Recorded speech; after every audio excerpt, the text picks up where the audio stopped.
On the surface, she looked like an ordinary suburban wife, working to support children with mental health issues. But beneath that appearance lay a shocking story full of secrets. Fred Andros, a man with a shady past, was involved in all sorts of illicit activities. Things started to spiral when one of Fred's colleagues was shot dead right after a choir rehearsal. The gunshots echoed through the night, leaving the remaining members in shock. The subsequent investigation uncovered a series of explosive secrets, bribery, illicit affairs, and underground dealings. This was no random attack. The victim was clearly targeted. The entire town couldn't believe what was happening, and the name Dawn Silvernail quickly became the center of all gossip. She was not as ordinary as people had thought. The whole case played out like a dramatic opera in the heart of America, where the darkest secrets were finally brought to light. Pleasant Valley, New York, October 28, 1999. The choir rehearsal at the United Methodist Church had just ended, and 48-year-old Susan Fassett left as usual. She crossed the street, got into a car, but just seconds later, a series of gunshots tore through the quiet night. At first, the other choir members didn't pay much attention to the sound. But then, someone noticed Susan slumped over the steering wheel, blood spreading all over her body. They rushed to help, frantically calling for emergency services. But amid the panic, a few had caught a glimpse of the shooters disappearing into the darkness. This was no random attack. Susan Fassett had been targeted. And as the police began their investigation, they quickly realized that this case was only the tip of the iceberg. Behind Susan's death was a web of corruption, dangerously intertwined relationships, and dark sexual secrets no one had expected in such a quiet little town. Born in 1949, Dawn Mudge grew up along the Hudson River in Pleasant Valley, near the Catskill Mountains of New York. She was a true country girl, standing nearly 6 feet tall by the time she reached her teenage years. Her life seemed relatively uneventful. 2 years at a community college, marriage at 21, followed by a few years at home raising her son. However, Dawn was not just an ordinary housewife.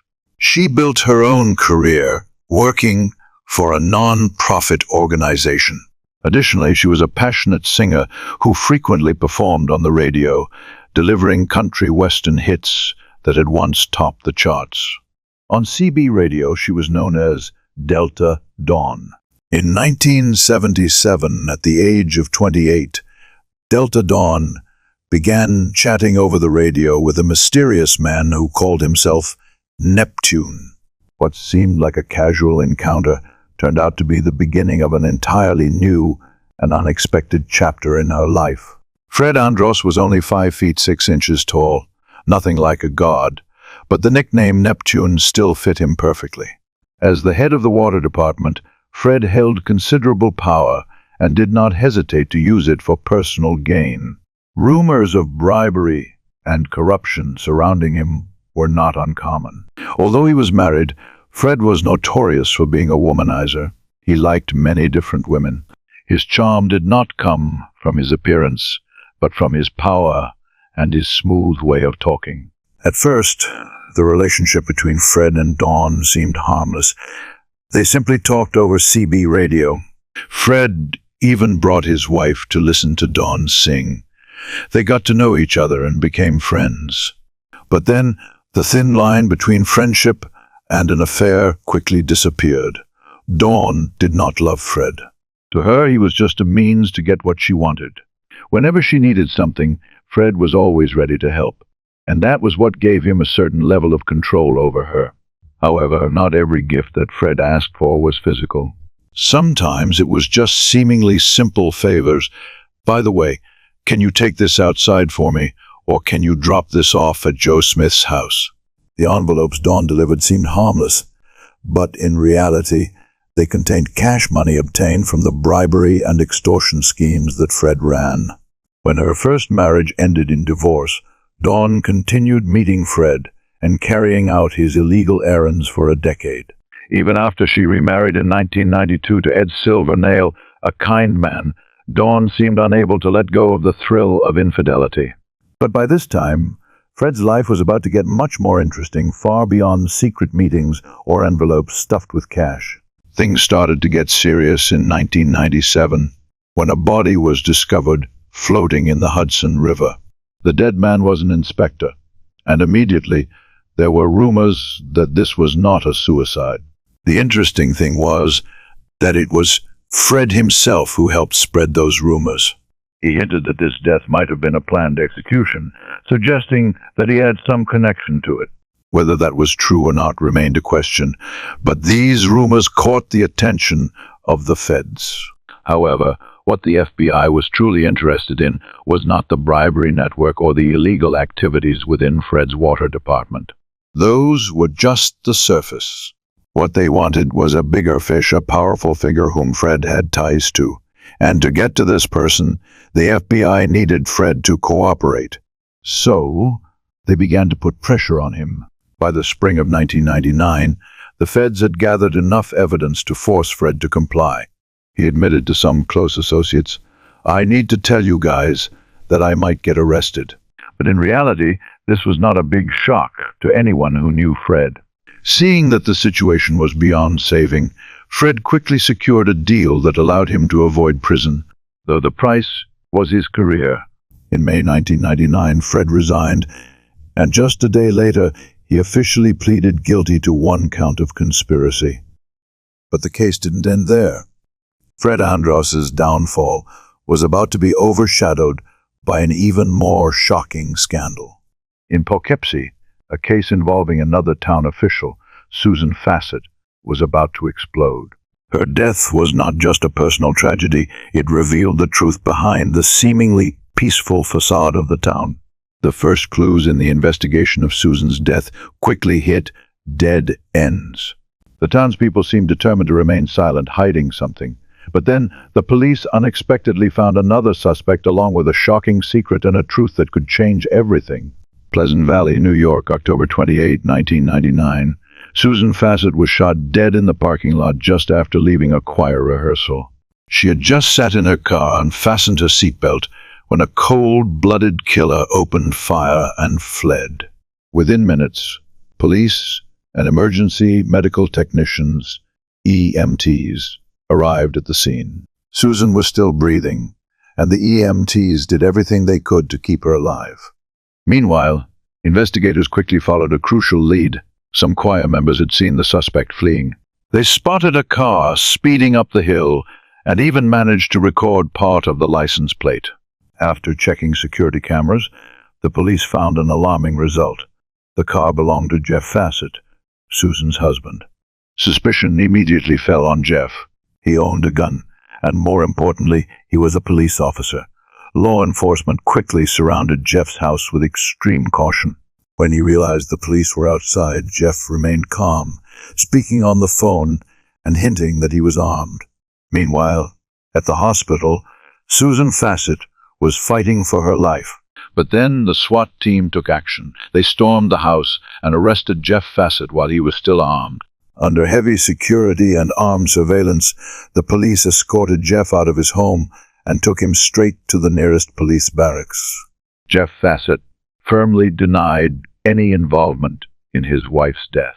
However, he revealed that a month earlier, he had discovered Susan was having an affair, and her lover was none other than Fred Andros, the former water supervisor of Poughkeepsie, a man infamous for corruption and secret affairs. The question now was, who killed Susan? Was it Fred Andros? Or was this just a diversion by Jeff to mislead the investigation? Based on Jeff's demeanor in the interrogation room, investigators seemed to believe his story. So they immediately sought out Fred Andros. It was nearly 3 a.m. BY then. When the police knocked on his door, Fred appeared genuinely distraught over Susan's death. He admitted that he and Susan had been involved for nearly 4 years, but insisted the affair had ended over a month ago, which matched Jeff's statement. When asked directly if he was involved in the murder, Fred denied it and even provided a solid alibi. At the time Susan was killed, he was having dinner at home with several friends, including a Poughkeepsie police officer. After 6 hours of polygraph testing, the results confirmed that Fred was telling the truth. So what about the car seen fleeing the scene? Upon further investigation, police realized it might have been a mistake due to misinterpreted information at the scene. This meant that both prime suspects, Jeff Fassett and Fred Andros, had motives to kill Susan, but neither seemed to have pulled the trigger. After the medical examiner completed Susan's autopsy, the investigation suddenly took a new turn. Susan had been shot 6 times with a .45 caliber handgun. But more importantly, forensic tests revealed that she had engaged in sexual activity within 24 hours before her death. The question now was, who had she been with? Jeff, the husband she might have reconciled with? Or Fred Andros, the former lover? Clearly, the person who had been intimate with Susan right before she was murdered was not her husband. When questioned by police, Jeff Fassett stated that the last time they had been intimate was about 4 to 5 days prior. When detectives requested a DNA sample for testing, Jeff agreed without hesitation. But Fred Andros was different. When police asked for a DNA sample from Fred, he flatly refused, a suspicious move. Knowing that Fred would not cooperate willingly, the detectives decided to employ a more subtle tactic. They invited Fred to lunch, pretending to discuss the case further. Unsuspecting, Fred agreed. During the meal, the detectives discreetly collected a DNA sample from the straw Fred had used. The test results quickly confirmed the truth. The DNA found on Susan's body matched Fred's. This meant that Fred had lied. But why? If the two were still involved, why would Fred kill Susan? Or was her death completely unrelated to their affair? With mounting evidence, Fred Andros was arrested. But the true motive behind the murder remained a mystery.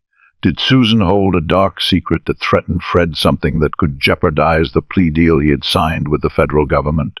Or worse, was Susan more deeply involved in Fred's shady dealings than anyone had suspected? On December 21, investigators brought Fred into the interrogation room. As expected, federal agents immediately pressed him about corruption, specifically Susan's role in transporting money for Fred. They believed this had led to her death. At first, Fred tried to dodge the questions, stalling for time, but after hours of relentless pressure, his resistance began to crack. The police intensified their push. Perhaps the rest of his life would be spent behind bars. They warned that his previous plea deal could be revoked if he refused to cooperate. This was a devastating blow, making Fred realize he was running out of options. But then, investigators offered him a way out. "Tell us who killed Susan." And at that moment, Fred spoke. He did what everyone had been waiting for. He named the killer. On December 21, 1999, nearly 2 months after Susan Fassett's murder, a grueling FBI interrogation cornered Fred Andros, the disgraced lover of Susan and former Poughkeepsie City official. Under pressure, Fred gave investigators a name he claimed was a crucial lead: Dawn Silvernail. Investigators immediately looked up Dawn's DMV records. When they saw her photo, one of them remarked, "She doesn't look like a murderer at all." But Fred had his own story. He claimed that Susan and Dawn were lovers, secretly involved in a lesbian relationship. This statement forced the police to dig deeper into their records. And then they uncovered 2 crucial details: the murder weapon, a .45 caliber handgun, and the getaway vehicle, a car that matched the description provided by a witness, registered under the name of Dawn's husband. The investigation team immediately set out, driving an hour to Dawn's house for questioning. When they arrived, Dawn was extremely cooperative. She even voluntarily handed over her gun to the police. Dawn admitted she knew Fred Andros. The two had been close friends and frequently communicated over CB radio during its heyday. But when the police mentioned Susan Fassett, her reaction was entirely different.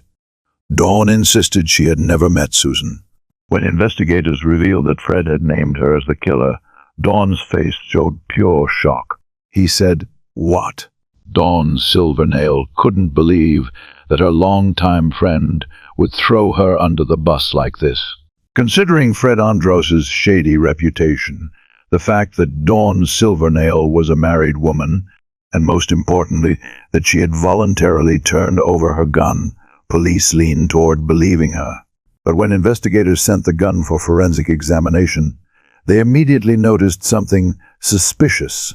Someone had deliberately tampered with the barrel. This meant one of two things.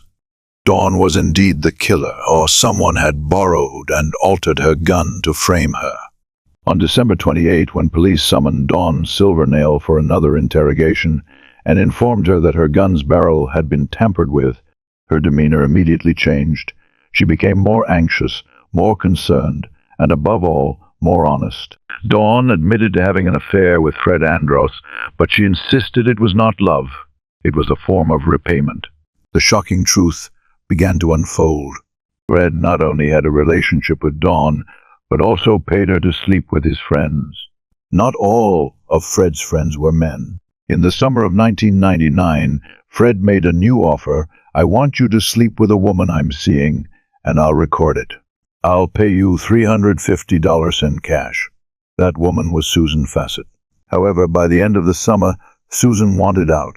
She wanted to go back to her husband, to leave Fred Andros and his twisted games behind.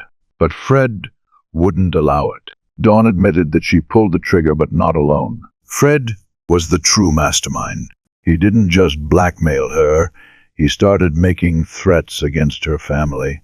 He showed Dawn a photo of her son leaving his shift at the factory, placed it in front of her, and coldly said, "You have to do this." And so Dawn did. One shot, then 5 more. Susan Fassett collapsed in the church parking lot, and Dawn Silvernail officially became a murderer. Dawn's confession was more than enough for police to arrest her for murder. Her only hope was that she could tell her story in court and receive a lighter sentence. On December 29, police knocked on Fred's door, but no one answered. They didn't stop.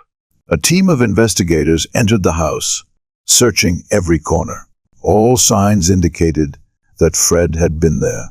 They went up to the attic, but Fred Andros had no intention of being arrested. He picked up a gun, pointed it at himself. The gunshot echoed.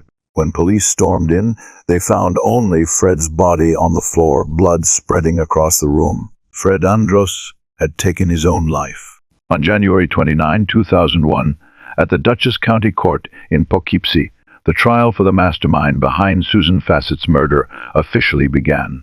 But the accused was not only Dawn Silvernail, the one who pulled the trigger, but also the man who orchestrated it from the shadows, Fred Andros.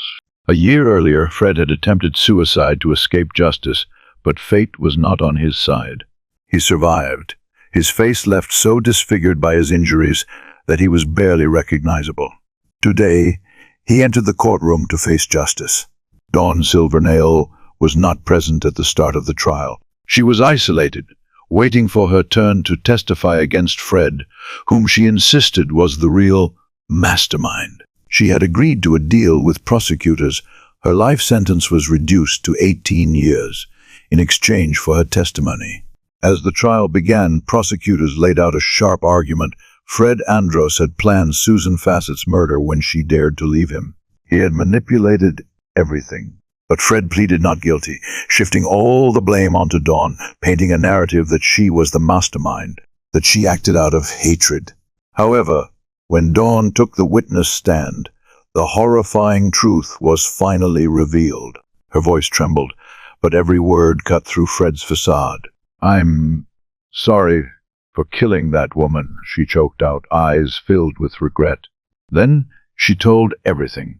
Fred had forced her to kill Susan. He had threatened her, manipulated her, and used her son as leverage to corner her into committing the crime. Before pulling the trigger, she had no intention of killing Susan. But when Susan stepped into the parking lot, casually opening her car door and fastening her seatbelt, Dawn had no choice. She raised the gun, finger tightening on the trigger. The gun fired once, then twice, then again, until it was empty. It all happened in seconds, but it changed her life forever. In a panic, she sped away, stopping at a payphone. She picked up the receiver, her hands still trembling from the horror she had just committed. "It's done," she said. Fred wasn't just behind the murder. He made sure the evidence disappeared. He drilled the gun barrel to prevent police from tracing the bullets, staged everything to pin the blame on Dawn. But his plan fell apart in that courtroom. With everything laid bare before the jury, Fred Andros had no escape. And finally he bowed his head and pleaded guilty. Fred Andros was tried for masterminding the murder of Susan Fassett in October 1999, and in the end, he was forced to bow his head and plead guilty. He admitted to orchestrating Susan's killing and even confessed to having been with her less than 24 hours before she was shot to death. With irrefutable evidence against him, the jury reached its final verdict. Fred Andros was guilty. But his fate was not in the hands of the court. It was in the hands of Dawn Silvernail, the woman who pulled the trigger, the woman he had manipulated into becoming a murderer. It was Dawn's testimony that put Fred behind bars, bringing an end to the days when he could so easily hide his crimes. Fred was sentenced to 25 years in prison, but fate did not grant him much time.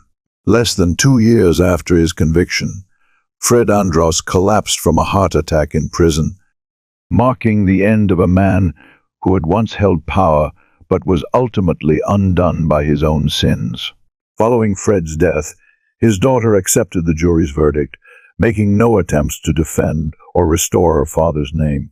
As for Dawn Silvernail, the woman who had carried out the killing, she too paid a heavy price. Though her sentence was reduced due to a deal with the prosecution, no punishment could weigh heavier than the memories she was forced to carry for the rest of her life. Every night, every time she closed her eyes, she was forced to relive the moment she pulled the trigger, the sight of Susan collapsing, the echo of gunshots ringing in her mind, never able to escape the crime she had committed. Letitia Jandro, a bodybuilder with an impressive physique, a successful husband, and then he vanished without a trace. Paul's BMW 5 Series remained parked in the garage, covered in a thin layer of dust, as if it hadn't been used for days. But the growing sense of unease intensified as strange details began to emerge. Why was Christmas wrapping paper taped over the windows in the middle of summer? Why didn't Letitia want to talk about her husband's disappearance? Why was there a strong, persistent odor of decomposition in the house? And who or what was hiding in the closet? The mysteries surrounding Letitia continued to pile up. What was she hiding? And more importantly, where was Paul Jandro, Moyock, North Carolina, June 30, 2010? It was supposed to be just an ordinary Wednesday morning. But for Safety Inspector Dennis Carter, that day was anything but normal. For the first time in nearly 2 years, his colleague Paul Jandro did not show up for work. Paul was always punctual. He had never missed a day. But that morning, his phone went unanswered, and his messages were ignored. A sense of unease grew among Carter and his co-workers. They decided to report the matter to the authorities. The next morning, a deputy sheriff was dispatched to Jandro's home for a welfare check. Upon arrival, she found Paul's truck parked outside, but there was no sign of him. She knocked on the door, called his name, but the house remained eerily silent.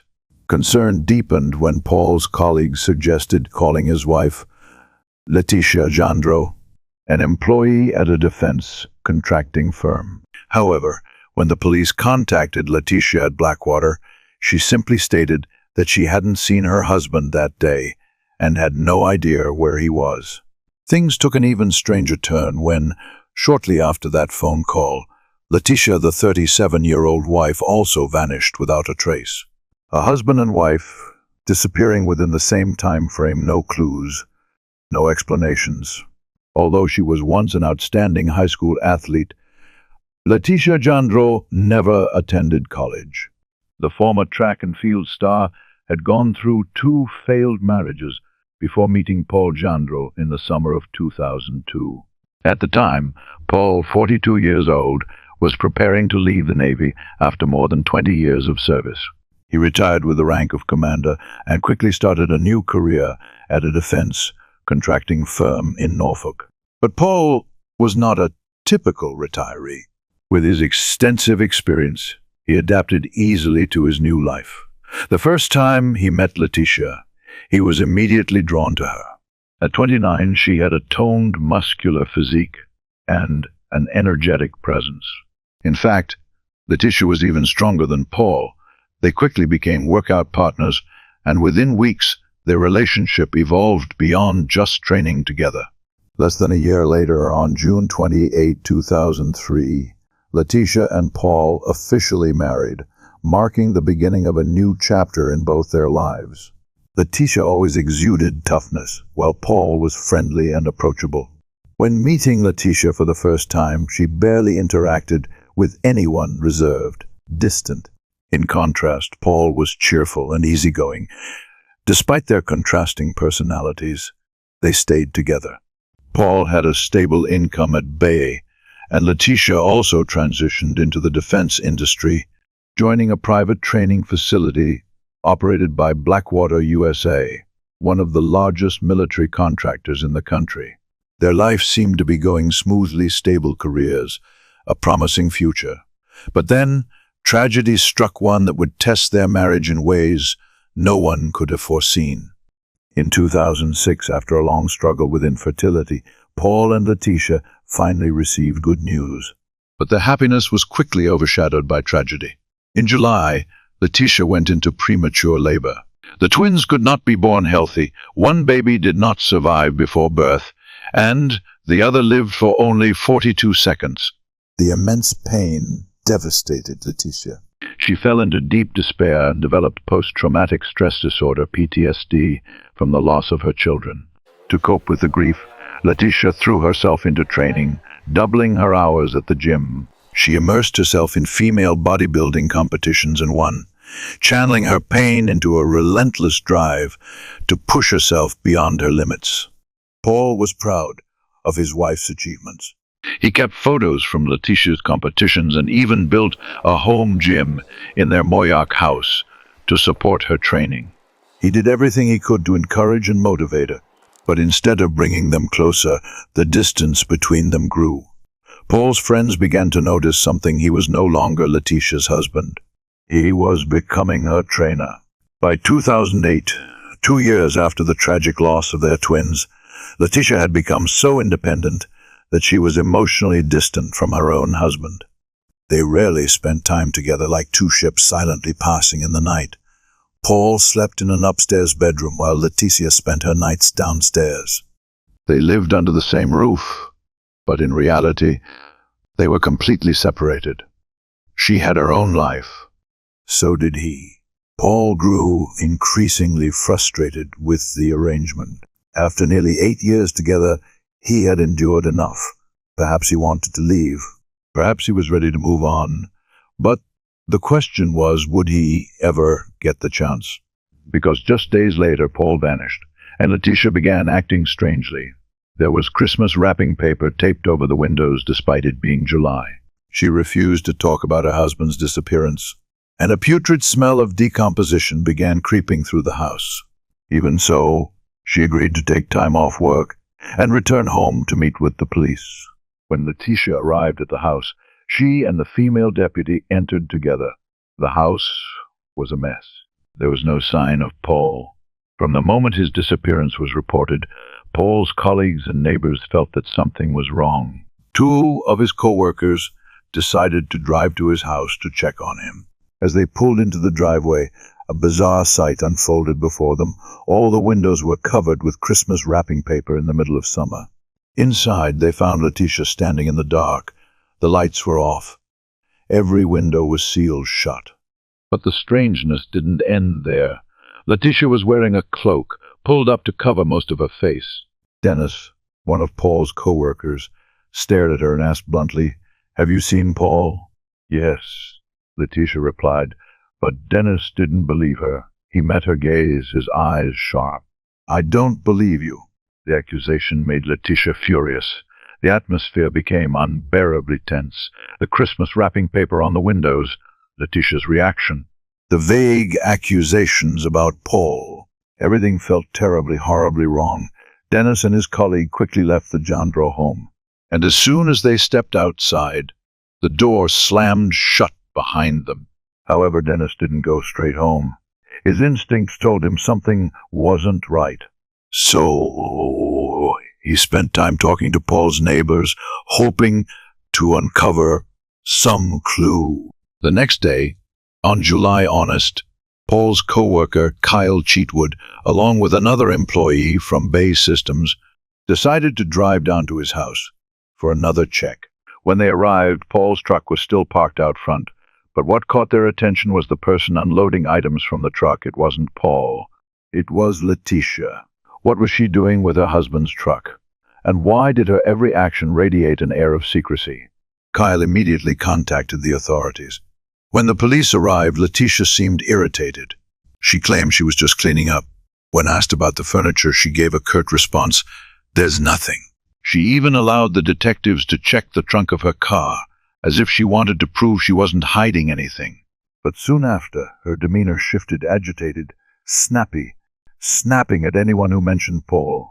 Once again, authorities found no trace of Paul, no evidence of a struggle, nothing suspicious. But there was one thing they knew for sure: Paul hadn't simply run off with another woman. The investigation team decided to call Paul's cell phone, hoping it would lead them closer to the truth. And then a crucial signal appeared. Paul's phone was still on, and it was pinging off cell towers in Elizabeth City. The search for Paul Jandro grew more intense. As soon as investigators detected a trace of his presence, they immediately drove to Elizabeth City, scouring every hotel in hopes of finding a lead. Had Paul simply grown tired of his marriage and left for a few days? Or was something far more sinister at play? Armed with a copy of Paul's driver's license photo, they approached hotel staff one by one, asking if anyone had seen him. Some employees vaguely recalled seeing a white man in his 50s who resembled Paul. When they arrived at the Hampton Inn, they found key witnesses. Several staff members confirmed they had seen Paul the previous night. They were so close to the missing man, or at least they thought they were. Paul's co-workers continued to call his phone, but there was no answer. Then, more than 24 hours after he had vanished, the phone was finally picked up. But it wasn't Paul on the other end. Instead, the voice of a construction worker came through. He said he had found the phone in perfect condition, undamaged, almost as if someone had deliberately placed it there. That same day, Letitia unexpectedly reached out to investigators. But she wasn't calling to ask about her husband. She had only one question: did the police come to my house today? Authorities arranged to meet with Letitia later that day. But when they arrived at the scheduled time, she was gone. On the door of her house, they found only a small note that read, "I went out for a walk." They searched everywhere, but Letitia was nowhere to be found. Less than 72 hours after Paul Jandro disappeared, his wife, Letitia, had vanished as well. Police immediately launched a large-scale search operation. It had been 3 days since Paul, 50, had failed to appear for work in Norfolk. And now, Letitia Jandro, 37, was gone from their home in Moxville. But then, suddenly, on July 2, 2010, Letitia called 911. Her voice was calm, not panicked. She refused to disclose her location. But the strangest part? Tracking data showed that the call had been made from inside her own house. Immediately, police surrounded the home, preparing for a forced entry. Once they secured a search warrant, they moved in under the cover of night. As they entered the garage, something immediately caught their attention. A massive pile of trash sat in the middle of the space. They pushed further inside, guns drawn. The air was thick with an eerie silence. And then, finally, they found her. Letitia was lying motionless on the floor of a bedroom closet. For a moment, they thought she was dead. But no, she was still alive. Letitia was taken into custody as authorities began their long-awaited search of the house she had so desperately tried to keep them out of. During questioning, Letitia claimed she believed Someone had tried to break into her home. She also denied knowing where Paul was. One of the officers suddenly entered the interrogation room. He didn't say a word. He simply leaned down and whispered into his colleague's ear. In the garage, hidden beneath the foul-smelling pile of trash they had discovered earlier, investigators had just pulled out a 50-gallon plastic bin. The moment they opened it, an unbearable stench filled the air, the smell of decomposition. Inside, something was tightly wrapped in multiple layers of plastic and fabric. As the flashlight beam shone through, a lock of human hair peeked out from between the layers. It was a body. The investigators immediately contacted the medical examiner and the North Carolina Bureau of Investigation to confirm the victim's identity. Meanwhile, they returned to the interrogation room, where Leticia was still pretending to know nothing. The interrogator said, "I'm giving you one last chance to tell the truth, because we already know where Paul is." Her story began to change. At first, she continued to deny killing Paul. But then, she offered a new explanation. She claimed she knew who had done it. According to Leticia, it was drug dealers' men she had supposedly hired to teach Paul a lesson because she was angry with him. But why would a random group of drug dealers target Paul? Was Leticia telling the truth, or was this just another lie? As Leticia sat in the interrogation room, scrambling to come up with a convincing story, investigators continued searching her home. And then they found undeniable evidence. In a corner of the floor, something felt off. A section of carpet had been glued down with industrial adhesive. When they peeled it back, the sight underneath sent chills down everyone's spine. Blood everywhere. But that wasn't all. On the wooden floor beneath the carpet, they found multiple bullet holes, along with more bullet holes piercing the walls of the bedroom. Leticia had tried to cover them up using putty to fill each one. Police then inspected Leticia's car. Inside, they discovered a .45 caliber semi-automatic pistol. There was no more room for deception. When the medical examiner analyzed Paul's body, they confirmed that it was riddled with bullet wounds. The evidence was overwhelming. Leticia was immediately charged with murder. She was handcuffed and taken straight to the police station. But just when investigators thought the case was closed, Leticia suddenly made a shocking confession. A completely unexpected twist was about to unfold. On July 4, 2010, Leticia Andros had been in custody for nearly 24 hours. Meanwhile, police were still piecing together the horrifying details of the murder. Paul's body had been discovered inside a 50-gallon plastic container, wrapped in multiple layers of plastic, a desperate attempt to hide the truth. But the traces of the crime could not be erased. Even though Leticia kept insisting that she had only hired someone to teach Paul a lesson and that they had gone too far, investigators did not believe her story. The .45 caliber semi-automatic pistol found in Leticia's car was confirmed to be the murder weapon. When Paul's body was examined, the recovered bullets matched the caliber of the gun. But then came a shocking revelation. When police contacted Paul's family, they learned that Paul had been planning to file for divorce. In fact, he had given Leticia a deadline, June 30, to leave the house. And that was the very day he disappeared.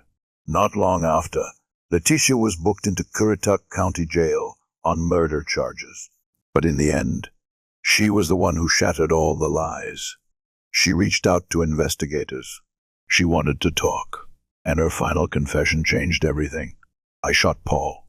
Leticia claimed that everything started when Paul gave her an ultimatum to leave the house. "I met with a lawyer, and they told me I didn't have to go." But when she told Paul this, she claimed that he became more terrifying than ever. "He spent an entire month trying to scare me into leaving. Every morning, the moment I woke up, he would kick the door hard. I was terrified. And I was prepared to defend myself. Then came June 30, Paul's final deadline for Leticia to leave. According to Leticia, that morning, Paul stormed into the bedroom. But this time, he wasn't just kicking the door like before. This time, he was holding a rifle. He pointed it at me and said, "Get the hell out of my house right now," Leticia claimed. She said Paul gave her 5 minutes to leave before turning his back and walking out. But instead of running away, Letitia went to get her gun, and then she opened fire. I shot into the room and I hit him once. He staggered back and I shot him again. When he ran toward me, I kept shooting. He tried to grab the gun from me, but I just kept shooting. The shooting only stopped when Paul collapsed. Afterward, Letitia panicked.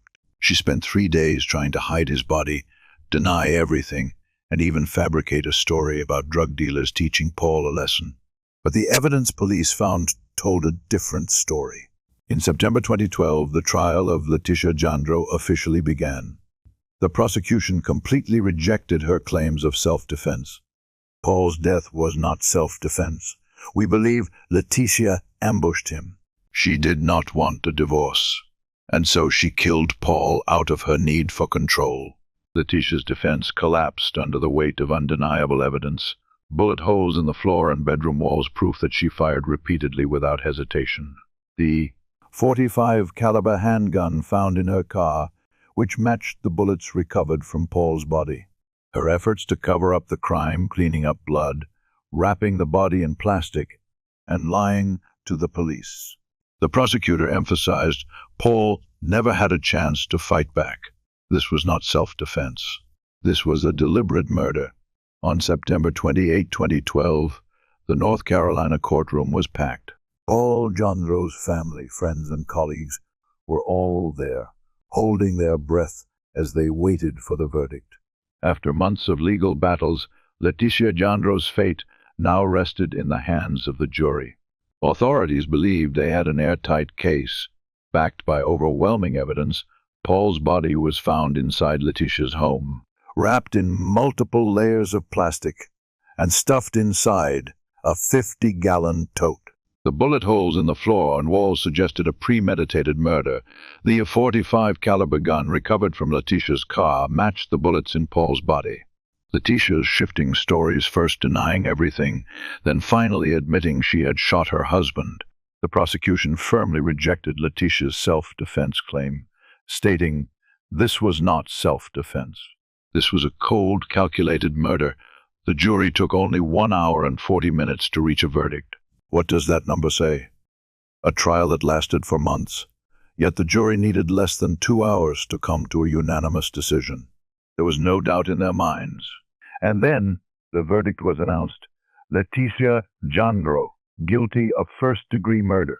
The judge wasted no time in delivering the sentence.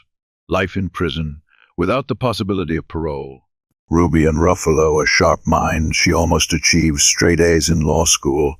Her husband John was no less intelligent, but tragedy struck when he mysteriously died. John's death sparked an investigation filled with shocking accusations, and chilling secrets gradually came to light. It was as if a voice from beyond was guiding the truth into the light. Can a dead man speak? Or is someone playing a dangerous game? Amid the grief of widowhood and the whirlwind of legal battles, Ruby was forced to fight not only to seek justice for her husband, but also to protect her own freedom. Langford, British Columbia, October 25, 2003. After a week of relentless rain, a hiker followed a trail in Mount Wells Regional Park, on the outskirts of Victoria. The narrow path ran parallel to an old, abandoned drainage pipe. As he stepped down near the pipe, he suddenly froze. Something looked strange. Emerging from the darkness of the pipe, something sent a chill down his spine. A hand. His heart pounding. The hiker realized he had just stumbled upon a corpse. Without hesitation, he immediately called 911. Within minutes, the Royal Canadian Mounted Police arrived at the scene. The body of a white male, in his mid-30s, was discovered in the West Shore area of Langford. No identification, no visible wounds. He hadn't been stabbed. He hadn't been shot.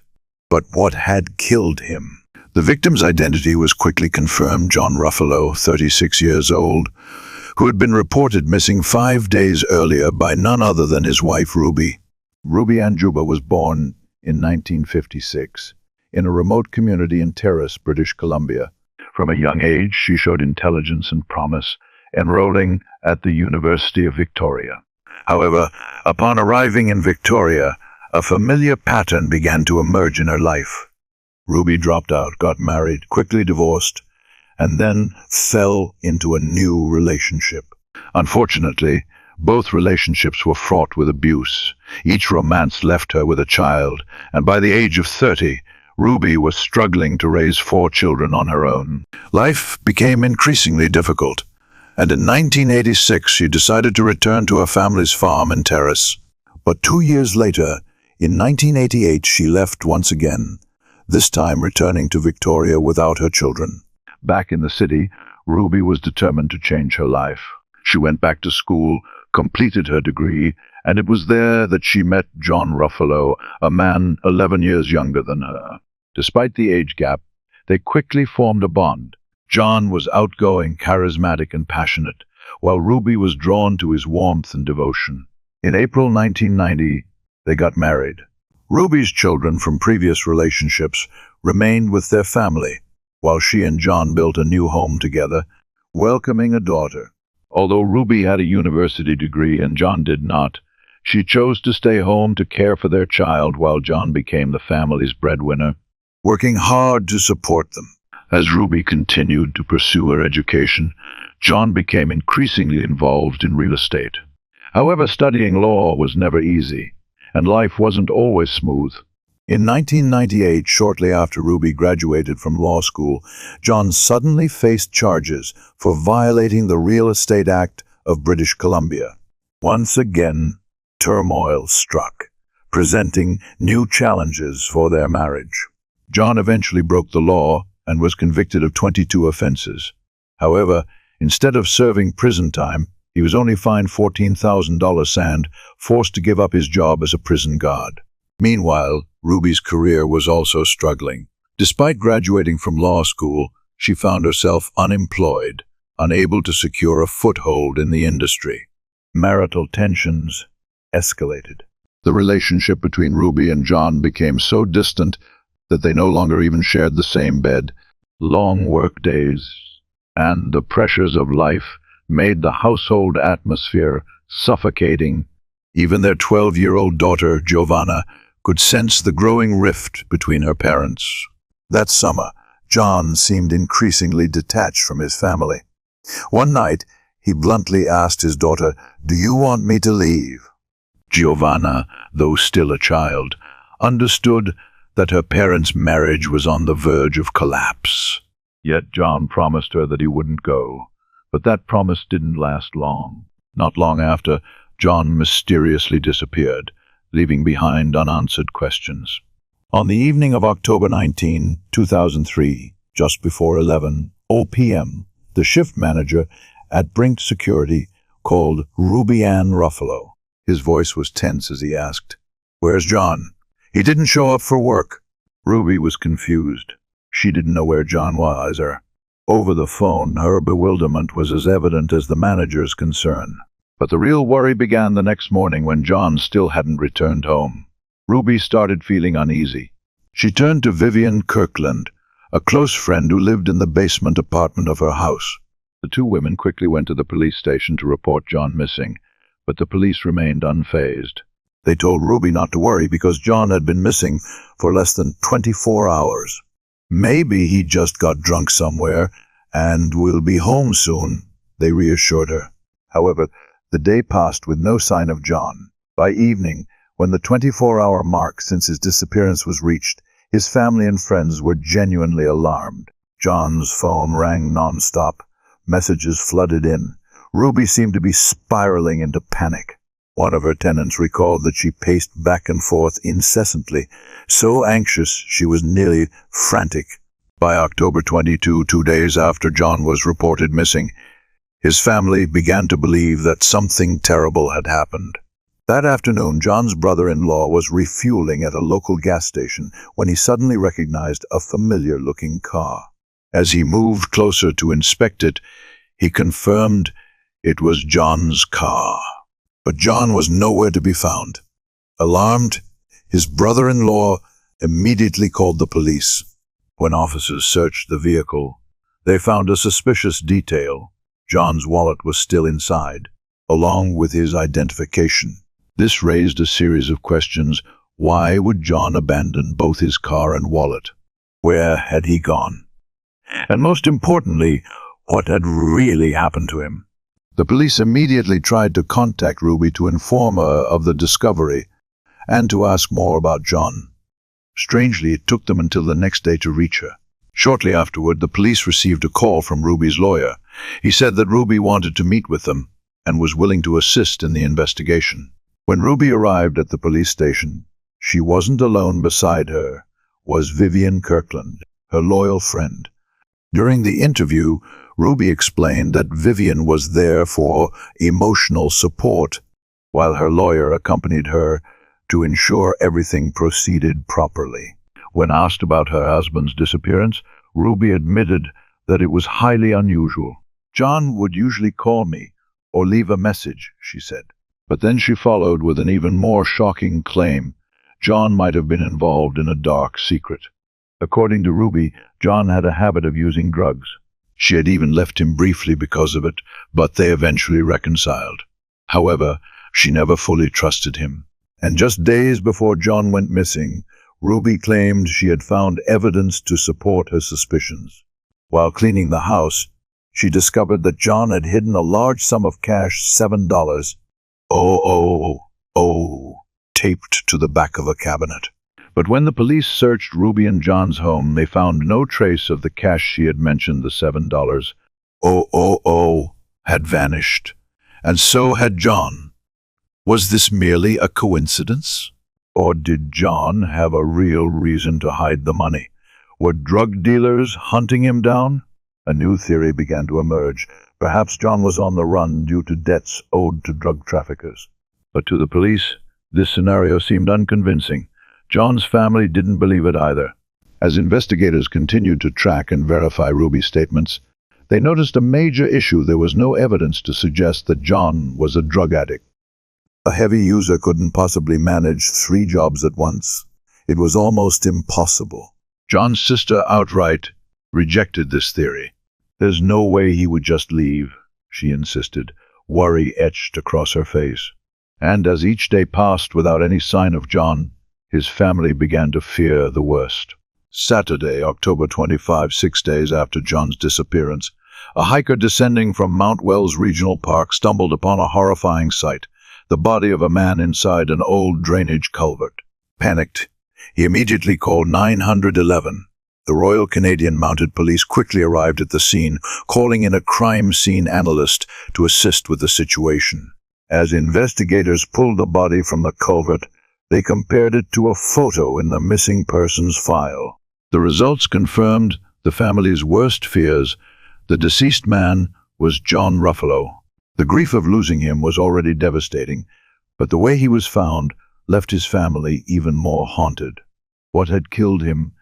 At first glance, the body showed no signs of beating or obvious violence.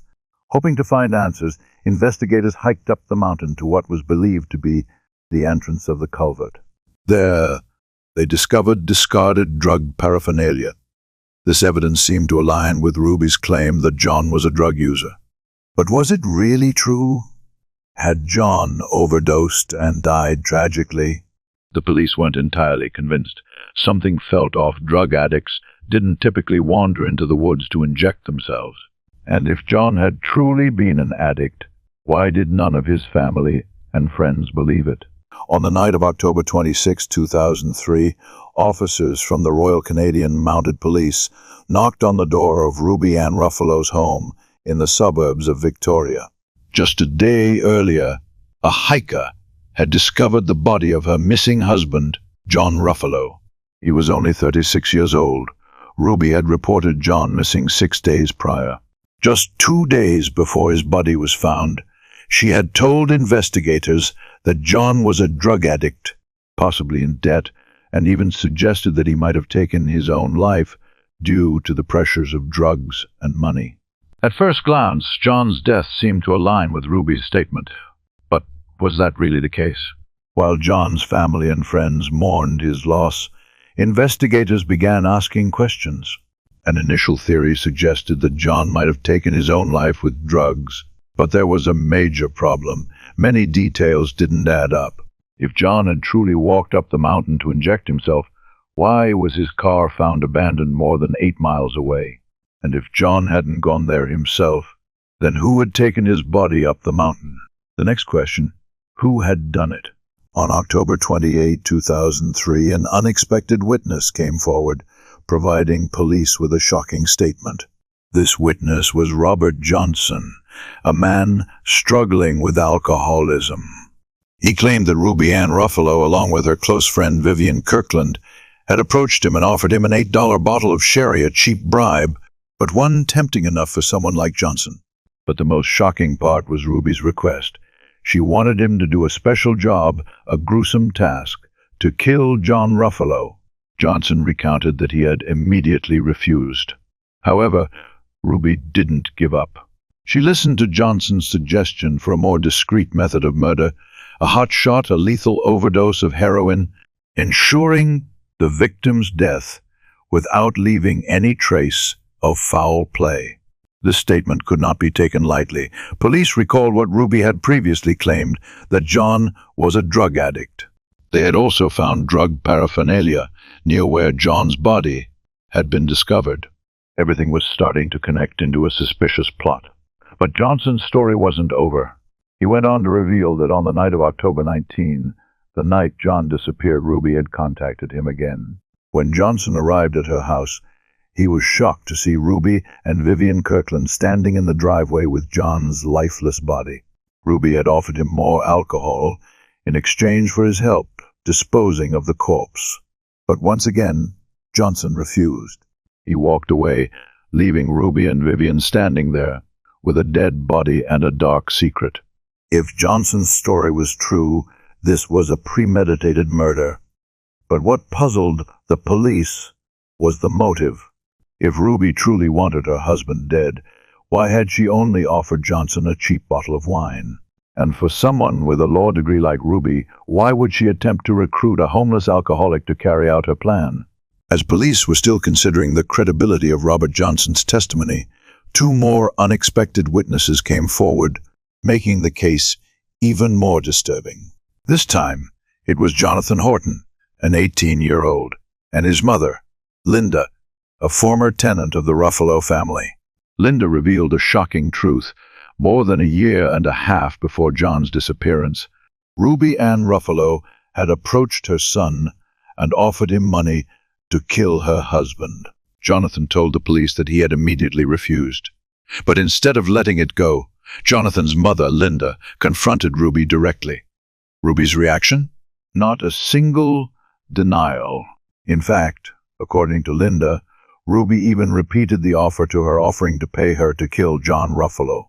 And once again, the offer was rejected. This revelation raised a puzzling question. If John knew that his wife had plotted to kill him, why did he continue living with her for another year and a half? Any ordinary person who discovered their spouse wanted them dead would immediately go to the police or leave. But John didn't. The reason might lie in another secret one that John's mother revealed to the police. John Ruffalo had been having an affair, and he was planning to file for divorce. Toxicology results seemed to confirm Robert Johnson's account of a hot shot, a lethal dose of heroin strong enough to kill instantly. But there was an even more crucial detail. Although Ruby had claimed John was a drug addict, there were no signs of chronic drug use. Only a single needle mark was found on John's arm. This suggested that the fatal heroin dose could have been his first and only injection, one that someone else had administered. Not only that, but heroin wasn't the only substance found in John's body. Tests also detected amitriptyline, a drug that can cause paralysis and render a victim defenseless. Could Ruby have mixed the drug into John's food or drink, knocking him unconscious before injecting him with heroin? The only problem was, how could police prove it? On March 3, 2004, the investigation into John Ruffalo's mysterious death took a critical turn. Police searched Ruby's home, including the basement apartment of Vivian Kirkland, her close friend and a potential accomplice. There, they found a prescription and a bottle of amitriptyline in Vivian's room. A chilling coincidence. This was the exact drug found in John Ruffalo's body during the autopsy. On March 4, 2004, Canadian police returned to Ruby Ruffalo's home. This time, they weren't just there to gather more evidence, they were there to arrest both Ruby and Vivian Kirkland. Ruby Ruffalo, the prime suspect, was completely stunned as the handcuffs snapped around her wrists. She didn't utter a word, but the shock was evident on her face. Soon after, both women were taken to the police station. As the interrogation room door closed, Ruby remained eerily composed. She refused to make any statements and immediately requested a lawyer, a classic move for someone well-versed in the law. But Vivian Kirkland was different. Held in the interrogation room next door, Ruby's closest friend became the center of the investigation. Detectives were determined to uncover her true role in John Ruffalo's death. At first, Vivian tried to deny any involvement, but how long could she stay silent when the evidence against her kept piling up? On March 3, 2009, nearly 6 years after John Ruffalo's body was found in the woods outside Victoria, British Columbia, and almost 5 years after Ruby Ruffalo's arrest, she finally stood trial for her husband's murder. John's family had waited far too long for justice, and what angered them most was that Ruby had spent nearly 5 years out on bail, free as if nothing had happened. With a law degree from one of Canada's top universities, Ruby knew the legal system inside and out, and perhaps she had used that knowledge to delay the case, hoping it would fade into obscurity. But Judgment Day had come. That morning in court, the prosecutor opened the trial with a statement that sent shockwaves through the courtroom. Ruby Ruffalo had killed her husband because he was leaving her. But this was not just a crime of passion. John had planned to divorce her, and that meant dividing assets, a prospect Ruby could not accept. To her, everything they owned, from real estate investments to every dollar in their bank accounts, belonged to her, not to John. And when she realized she might lose it all, Ruby took action. But the prosecutor had more than just a theory.